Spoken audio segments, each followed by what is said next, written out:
Hi. Yeah. How are you? Magandang hapon. Okay naman po, sir. Thank you. Thank you, sir.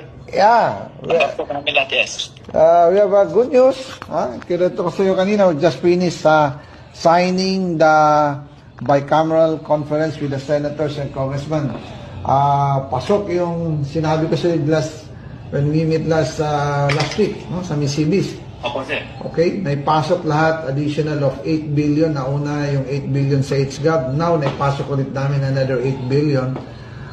That's 16 billion. So, total yung buong 350 pesos na... Can I take a video of you, sir? Sure.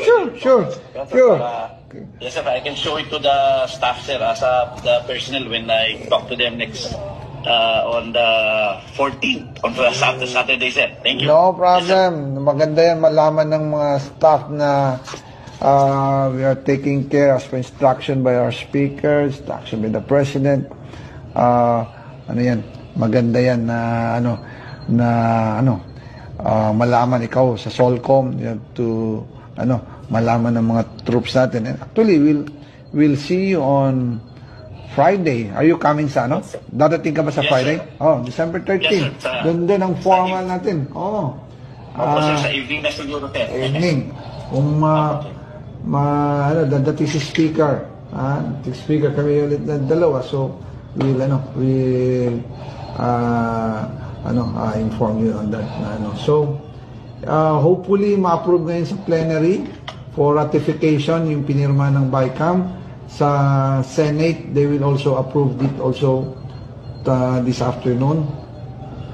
Para yung 7.5 na nare-receive ng CAFCO, magkakaroon sila more or less dagdag na 10,500. So that's more than double of their salary. Yes, sir.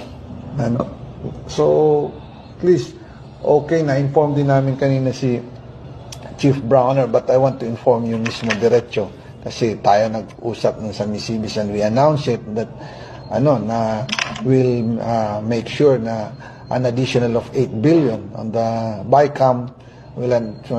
Thank God na we're successful tayo na naipasok natin ito sa kasundaluhan. So please inform our soldiers na natuloy and then the President will approve the budget more or less December 20. So, once approved yan, starting next year, meron ng allocation ng ating mga kasundaluhan ng 350 pesos a day na subsistence allowance. Maraming salamat po, sir.